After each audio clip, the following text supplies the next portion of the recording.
வணக்கம். ஜனனி ஜென்ம சௌக்கியானாம் அர்த்தனை குலசம்பதாம் பதவி பூர்வ புண்ணியானாம் வித்தியதே ஜென்ம பத்திரிகா.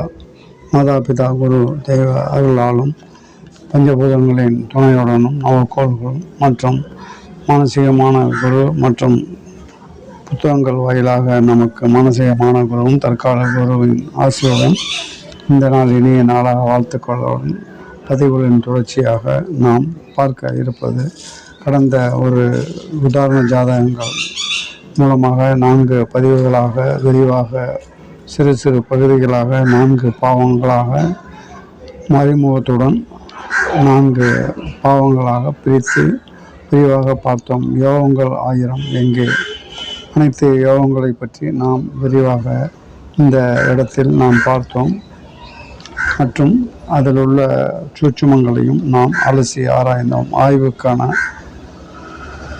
பதில் மற்றும் விடை அல்லது ஆய்வு முடிவுகளை நாம் எடுத்துக்கொள்ளலாம். இந்த வகையில் அமாவாசை யோகமா தோஷமா என்பதை கடந்த பதிவுகளில் நான் எடுத்துக்கூறவில்லை. சிவசக்தி யோகியம், சூரியனும் சந்திரனும் சேர்ந்தால் சிவசக்தி யோகம், அதையே அமாவாசை யோகமாகவும் எடுத்துக்கொள்ளலாம். இதுவே அர்த்தநாரீஸ்வரர் அல்லது என்னுடைய அம்மையப்பன் எனவும் எடுத்துக்கொள்ளலாம். எனவே அது யோகமாகவே சித்தரிக்கப்பட்டு உள்ளது.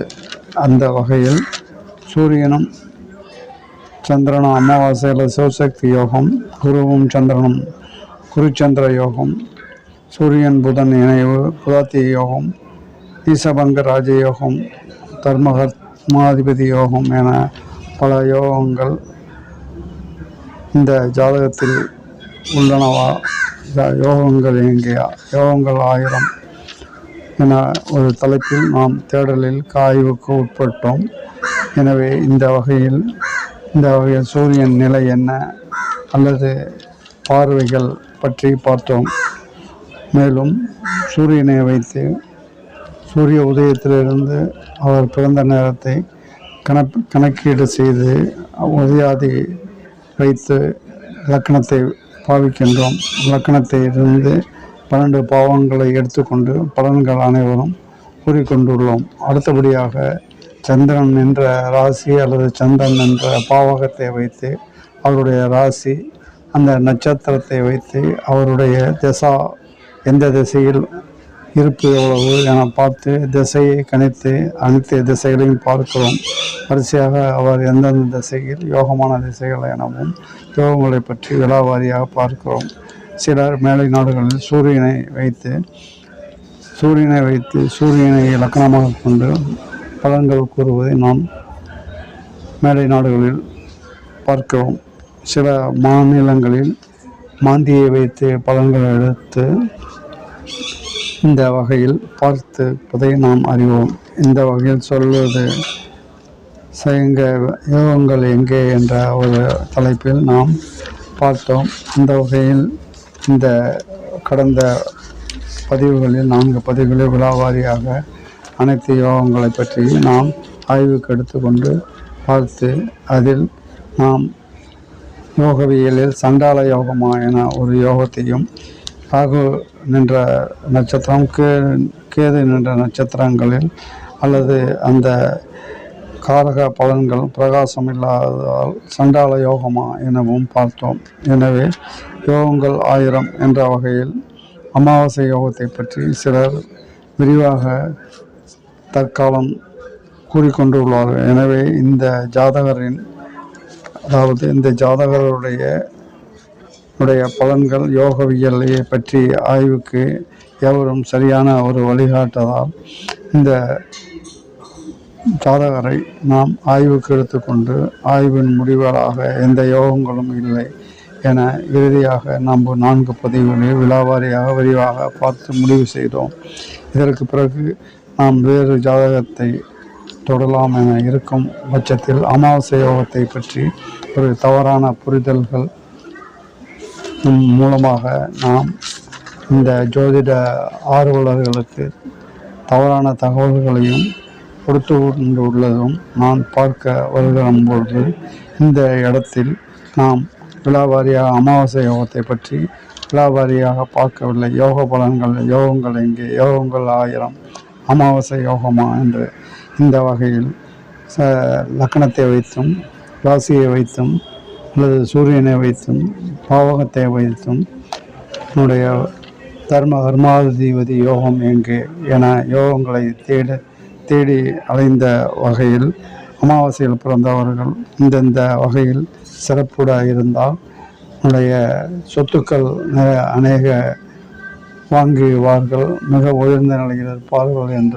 ஒரு தவறான புரிதல்களை நாம் பார்த்து வருகிறோம். அந்த வகையில் இந்த அமாவாசை யோகத்தை பற்றி இந்த பதிவில் நாம் பார்க்கலாம் என யோகத்தில் அந்த தொடர்ச்சியாக 4 பகுதிகளாக பார்த்ததன் 5வது பகுதியாக அமாவாசை யோகத்தை தனிப்பட்ட சிறப்பு பதிவாக பார்க்கலாம் என்ற நோக்கத்தில் 5வது பகுதியாகவும் யோகங்கள் 1000 வரிசையில் அமாவாசை யோகத்தை பற்றி இங்கே பார்க்க விளைகிறோம். இந்த வகையில் பார்க்கும் பொழுது அமாவாசை யோகங்கள் இல்லாத ஜாதகம் என சொல்லும் பொழுது லக்கணத்திற்கு 6, 8, 12 மறைந்தால் அந்த யோகம் இல்லை என்றும், சூரியன் எங்கே நீச்சமடைகிற லக்கணத்திற்கு யோகம் இல்லை எனவும், ராசிக்கு என்னுடைய சந்திரன் இந்த இடத்தில் அதாவது விருச்சிகத்தில் சூரியனாகப்பட்டவர் துலாமில் நீச்சம் பெறும் பொழுது அந்த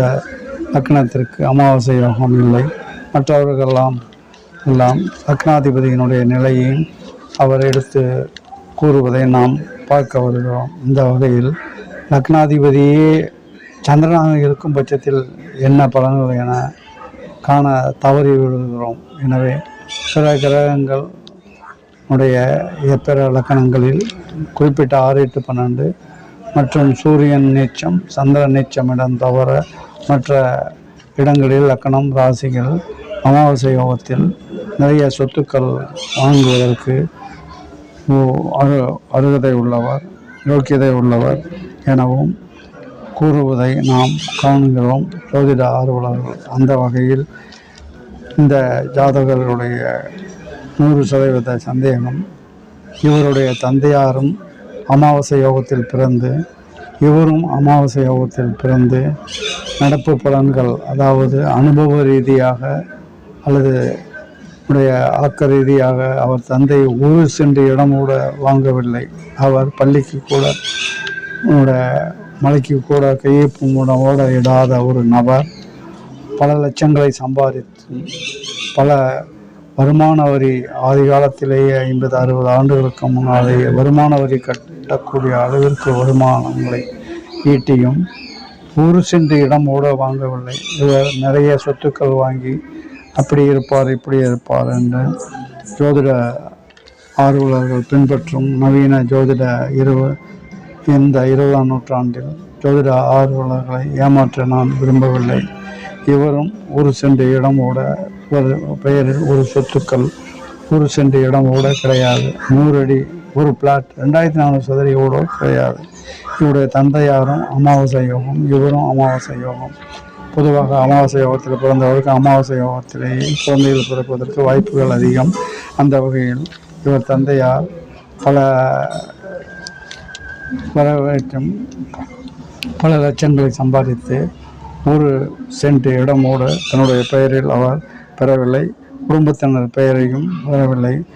நான் எதற்கு சம்பாதித்து மற்றவர்களுக்கு வைத்துவிட்டு செல்ல வேண்டும் என கூறும் ஒரு கூற்றையும், பள்ளிக்கு கூட மலைக்கு ஒதுங்காமல் கையொப்பமோடு எழுதாத ஒரு பல ஆயிரங்கள் பல லட்சங்கள் சம்பாதித்து அந்த காலத்தில் வருமான வரி கட்டக்கூடிய அளவுக்கு இருந்தும் அவர் ஒரு சென்ற இடமோடு அவர் சொத்துக்களை அவர் அடையவில்லை. அவருடைய லக்கணத்தையும் அவருடைய ராசியும் அவருடைய ஜாதகத்தையும் பிற்பகுதியில் நான் கண்டிப்பாக வெளியிடுகிறேன். அதிலையும் அமாவாசை யோகம் 2 என தலைப்பிட்டு வெளியிடுகிறேன். இவரும் இந்த அமாவாசை யோகத்திற்கு கொடுக்கப்படக்கூடிய உடைய லக்னாதிபதி கெட்டிருந்தால் என ஒரு சூட்சுமத்து விதி விலக்குகளையும் 6, 8, 12 லக்னத்திற்கு 6, 8, 12 மறைந்தால் என ஒரு பகுதியையும், சந்திரன் நீச்சமான விருச்சிகத்திலேயே சூரியன் நீச்சமாக துலாமல் இருந்தால் இந்த யோகம் அமாவாசை யோகம் இல்லை, மற்றவர்களுக்கெல்லாம் யோகம் என கூறும் கூற்று ஏற்றுக்கொள்ளக்கூடியதாக இல்லை, 100% உண்மை அல்ல என்ற ஒரு காரணத்தினாலேயே இன்றைய தேதியில் இந்த பதிவை நாம் தொடர்ந்து 5வது பதிவாக, அதாவது கடந்த 4 பதிவுகளுக்கு அடுத்தபடியாக 5வது பதிவாக ஜோதிட ஆர்வலர்களுக்கு விளக்கங்கள் கூறுவதற்காக நாம் இங்கு காண்கிறோம். எனவே இவர் தந்தையாரும் அமாவாசை யோகம் பிறந்து ஒரு 100 அடி நிலம் அல்லது சொத்துக்களோடு பெறவில்லை. அதாவது பொருளாதாரத்தில் அவரும் சுபிட்சமாக இருந்தாலும் இந்த ஜாதகரும் பொருளாதாரத்தில் ஓரளவுக்கு அன்றாட இதில் இருந்தாலும் யோகங்கள் எங்கேயும் இல்லை என ஒரு நிரூபணத்திற்காகவே திரும்பவும் 5வது பகுதியாக, சிறப்பு பகுதியாக அமாவாசை யோகத்தை பற்றி இங்கு நாம் எடுத்து கூற வேண்டிய ஒரு கட்டாயத்துக்கு உட்பட்டதால் நூற்றாண்டை கடந்த அதாவது மற்ற நூல்கள், மூல நூல்கள் இருக்கக்கூடிய பழைய காலத்து உடைய அனுபவம் கண்டவர்களும் அனுபவ ஜோதிடர்களும் ஒரு ஊருக்கு ஜோதிட ஆய்வு மையம், ஜோதிட ஆய்வு பயிற்சி மற்றும் உடைய கூட்டுதல் என கருத்தரங்கம் அவை இவை என ஒரு ஊருக்கு நடத்தும் ஜோதிடர்கள் கூட எந்த விதமான விளக்கங்களையும் தராமல், அதாவது உடைய இந்த ஜாதகர்களுக்கு பரிகாரம் செய்கிறோம் என்ற போர்வையில், இதுக்கு பரிகாரம், அதுக்கு பரிகாரம் என்ற ஒரு போர்வையில் யாருக்கும் சரியான ஒரு வழிகாட்டுதல் இல்லாமல் ஜோதிட ஆய்வு எனவும் ஜோதிடர்களை அழைத்து பல ஆயிரங்கள் செலவு செய்து கருத்தரங்கங்களும் கூட்டங்களும் நடத்தி என்னுடைய இந்த 20ஆம் நூற்றாண்டில் நவீன தொழில்நுட்ப வசதியில் இருக்கக்கூடிய இந்த காலகட்டத்தில் ஒரு தவறான புரிதல்களை ஜோதிட ஆர்வலர்களுக்கு வழங்கி கொண்டு உள்ளதை நாமும் மற்ற நேயர்களும் பார்த்து கொண்டு தான் உள்ளோம். இன்றைய இளைஞர்கள் ஜோதிடத்தில் மிகவும் நம்பிக்கை ஏற்பட்டு தேடுதல்களில் இருப்பது ஜோதிடம் வளர்ந்துள்ளதா அல்லது ஜோதிடம் பிறரை வழிகாட்டுதல் இல்லாத ஒரு நிலையில் ஏமாற்றுகிறதா, பொருளாதாரத்தினுடைய அடிப்படையாக வைத்து உள்ளதா எனவும், பரிகாரங்கள் எனவும் வியாபாரமயமாக உள்ளதா எனவும் ஒரு சந்தேகத்தை அனைவருக்கும் ஏற்படுத்தக்கூடிய ஒரு நிலையில் உள்ளதும் காலமும் பொருள் விரயமும் தான் ஏற்படுகிறதை உடைய யோகங்கள் சரியான ஒரு வழிகாட்டுதல் இல்லை. சரியான வழிகாட்டுதல் செய்பவர்களும் தசாபுத்தி அந்தரம் என கூற்றை அவரவர்கள் படித்து அவரவர்கள் வழிவந்த ஜோதிட நுணுக்கங்களையும் அவரவர் குழுவாக ஏற்றுக்கொண்டவருடைய பின்பற்றுதலையே வலியுறுத்தி வருவது நாம் கண்கூடாக அறிய வருகிறோம். கற்றது கைமண் அளவு, கல்லாதது உலகளவு.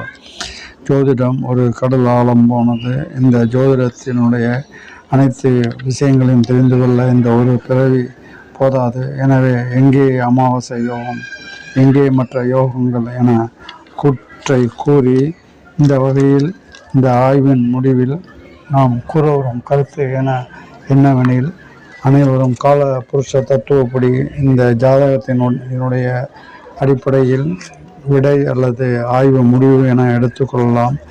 காலபுருஷ தத்துவப்படியே இந்த ஜாதகருடைய காலபுருஷ தத்துவப்படி செவ்வாய், அதாவது பூமிக்கு மிக அருகாமையில் உள்ள சந்திரனை வைத்து, ராசியை வைத்து கோச்சார பலன்களும் மற்றும் தசாபுத்தி பலன்களும் அனைவரும் பின்பற்றி வருகிறோம். லக்கணத்தை வைத்து 1 முதல் 12 பாவங்களை வருகிறோம். ஆனால் காலபுருஷ தத்துவத்தின்படி அனைத்து பெரும் கட்டங்களை மட்டும் வைத்துக்கொண்டு பூமிக்கு மிக அருகாமையில் இருக்கக்கூடிய சந்திரன், அடுத்தபடியாக செவ்வாயை வைத்துக்கொண்டு நாம் பலன்கள் பொருத்தும் பொழுது மிக துல்லியமாக 100% சரியாக இருக்கும் என்பதை கருத்தை வலியுறுத்தவே இந்த பதிவு ஆகும். எனவே காலபுருஷ தத்துவத்தின்படி தினசரி மேஷத்தில் காலபுருஷ தத்துவம் என்பது என்ன என்று யாரும் இதுவரை விளக்க கிடையாது. காலபுருஷ தத்துவம் என்பது வேறு ஒன்றுமில்லை. செவ்வாய் பூமிக்கு மிக அருகாமையில் உள்ள சந்திரனை வைத்து பலன்களை, சூரியனை வைத்து பலன்கள் பார்க்கும்போது லக்கணத்தை வைத்து பலன்கள் பார்ப்பது போல் செவ்வாயை வைத்து பலன்கள் பார்ப்பதையே காலபுருஷ தத்துவம் என்பது என்னுடைய பட்டறிவில் பட்ட விஷயமாகும். எனவே காலபுருஷ தத்துவத்தின்படி மேற்படி 4 பதிவுகள் பார்த்த ஜாதகருடைய நிலை ஒன்று, அந்த லக்கணம் என்று சொல்லக்கூடிய செவ்வாய் உடைய அந்த காலபுருஷனுக்கு 7ஆம் இடத்தில் என்னுடைய லாபங்கள் கிடைக்கும் என்று நீண்ட நாள்களுக்கு முன்னால் இந்த வைத்து தான் கூறியிருக்க வேண்டும் என என்னுடைய அபிப்பிராயமாகும். 2ஆம் இடமான 2க்கும் 7க்கும் அதிபதியான செவ்வாய் பூரண பலன்கள் அளிக்கவில்லை. ஏனெனில் 2ஆம் இடம் சுக்கிரன் ராகுவின் காலில் ராகுவிடம் அகப்பட்டு அந்த ஒரு நிலைமையை அவர் கெட்டு விழுகிறார். எனவே லக்கணமும் செவ்வாயும் சுக்கிரனுடைய வீட்டில் உட்கார்ந்து 1-7 பயனளிக்காத வகையிலும் சுக்கிரன் வீட்டில் அமர்ந்தும் 2 காலபுருஷனுக்கு 2-7 சுக்கிரன் ராகுவின் பிடியில் பலனளிக்காத ஒரு நிலையில் நிழல் கிரகமான ஒரு இருட்டு கிரகமான ராகுவின் பாம்பின் காலில் வகுபட்டு எந்த விதமான ஒரு பொருளாதாரத்தையும் இவர் வழங்கவில்லை. அந்த யோகமும் சுக்கிரனுடைய யோகமும் செவ்வாய் என்று சொல்லக்கூடிய யோகமும் இங்கு செயல்படவில்லை. அடுத்தபடியாக 3-6 உடைய புதனும் இங்கு காலபுருஷத்துக்கு 12ஆம் இடத்திலிருந்து விரயம் நஷ்டம் ஏற்படுத்தி விடுகிறார். அடுத்தபடியாக காலபுருஷனுக்கு 4ஆம் இடமான சந்திரனும் இங்கு அமாவாசை யோகமாகவும் சிவசக்தி யோகம் என்று சொல்லக்கூடிய யோகங்களை அளிக்காமல் மறைந்து பெற்று வருகிறார். அடுத்தபடியாக 5ஆம் இடம் சூரியனும் இங்கு 50% சுபர் 50% பாவர் என்ற அடிப்படையில் கிரக யுத்தத்தில் மாற்றி அந்த இடத்தில் காலபுருஷனுக்கு 12இல் அவர் விரயமாகி விடுகிறார். அடுத்தபடியாக 3-6 புதனும் இந்த இடத்தில் குருவினால் பகை ஏற்பட்டு புதன் உன்னுடைய சந்திரனுக்கும் பகை என்ற ஒரு நிலையில் 5 யோகத்தையும், எனவே பலன்கள் எடுக்கும் பொழுது தனித்தனி கிரகமாக இருக்கும்போது பலன்கள் எளிதாக அனைவரும் எடுத்து கூறிவிடுகிறார்கள். ஆனால் இந்த ஒரு 2 கிரகம் அல்லது 2க்கு மேற்பட்ட கிரகங்கள் இருக்கும் பொழுது பாவங்களை துல்லியமாக எடுப்பது யாராலையும் முடியவில்லை. பெரிய பெரிய ஜாம்பவான்களும் தவறுகள் செய்யக்கூடிய வாய்ப்புகள் உள்ளன. ஜோதிடத்தில் புலமை பெற்றவர்கள் கரை கண்டவர்களும் இந்த தவறையே தொடர்ந்து செய்து கொண்டுள்ளார்கள். சூரியனும் சந்திரனும் என கூறுகிறார்கள், சூரியனும் புதனும் என்று கூறுகிறார்கள், சூரியனும் குரு என்று கூறுகிறார்கள். குரு பார்வை எனவும் விதி விலக்குகள் எனவும் கூறி திசை நடைபெறுகள் அறிந்தவர் 6 திசையை கடந்து 73 வயதை அடைந்தும் எந்த ஒரு திசையும் இவருக்கு கைகூடவில்லை. இவருக்கு கண்டிப்பாக இந்த ராசியில் குருவினுடைய நட்சத்திரம் ஒரே ஒரு பாதம், அதாவது 19 ஆண்டுகள் திசையில் 4 1 பங்கு திசையை புரட்டாதியில் பிறந்திருந்தால் இவருக்கு கிடைக்கும். ஆனால் புதனுடைய ரேவதி இந்த இடத்திலும் சனியினுடைய உத்திரட்டாதி இடத்தில் இருப்பதால், எனவே உத்திரட்டாதி நட்சத்திரம் சனியினுடைய நட்சத்திரம். எனவே இவர் சனியினுடைய திசையையும் புதனுடைய திசையும் கடந்து அடுத்தபடியாக கேதுவுடைய திசை சுக்கிரனுடைய திசை அனைத்தையும் கடந்து அடுத்தபடியாக சூரிய சந்திரன் திசையிலும் எந்த விதமான சுபிட்சமான பலன்களையும் யோகங்களையும் அடையாமல் இவர் அடுத்து காண இருப்பது ராகுவும் செவ்வாய் திசை. ஆனால் இவருடைய 120 ஆண்டுகளில் இவர் குரு திசையை கண்டிப்பாக சந்திக்க மாட்டார். எனவே அப்படி சந்தித்தாலும் 101 வயது வரை பார்க்கக்கூடியது செவ்வாய் திசை அல்லது அடுத்த திசையாக ராகு திசையோ செவ்வாய் திசையோ சந்திக்கலாம். பூரண ஆயுள் இவர் கடக லக்கணத்துக்கு உண்டு என்ற வகையில் சந்திரன் யோகமானது. எனவே காலபுருஷப்படி கடகம் 1 2 3 4 சுப பலன்களை அளிக்கக்கூடிய சந்திரனுடைய லக்கணத்தில் பிறந்தவர். இந்த மீனத்தில் காலபுருஷனுக்கு 12ஆம் இடத்தில் அனைத்து திசைகளும் இவருக்கு விரைய திசைகளாகவே நடைபெற்று வருகின்றன. எனவே இவர் சந்தித்த 6 திசைகளும் இவருக்கு விரயங்களே என என்னுடைய ஆய்வின் முடிவை கூறி எங்கே அமாவாசை யோகம். எனவே அமாவாசை யோகம் இவர் ஒரு 10 அடி ஓட இவர் வாங்கவில்லை. எனவே உன்னுடைய அமாவாசை யோகம் என கூற்று ஏற்றுக்கொள்ளக்கூடியதில்லை. இந்த நாம் கடந்த 5வது பதிவாக பார்த்த இந்த ஜாதகர் உடைய எந்த யோகங்களும் செயலற்று விரயத்தானத்தில் உடைய அத்தனை திசைகளும் கடந்து விட்டன. இவர் கடைசி திசையாக குரு திசை 120 ஆண்டுகள் சந்திக்க போவதில்லை. சூரிய திசை சந்திர திசை இவர் நடப்பில் இவர் சந்தித்து கொண்டு உள்ளார். சுபம். வாழ்க வளமுடன். மன்னிக்கவும், யாரையும் குறை கூறி யாரையும் மன வருத்தத்துக்கு உட்பட்டோ இந்த பதிவு அல்ல. உடைய ஜோதிட ஆர்வலர்களும் உலகெங்கிலும் உள்ள ஜோதிட நபர்களும் உடைய கருத்துக்கள் வரவேற்கப்படுகின்றன. அவர்களுடைய விழிப்புணர்வுக்காகவும் இந்த வழிகாட்டிக்காகவும் என்னுடைய இந்த பதிவாகும். தொடர்ந்து அடுத்த பதிவில் வேறொரு ஜாதகத்தினுடைய விழாவாரியான பலன்களுடன் இருப்போம். நன்றி வணக்கம் தொடரும்.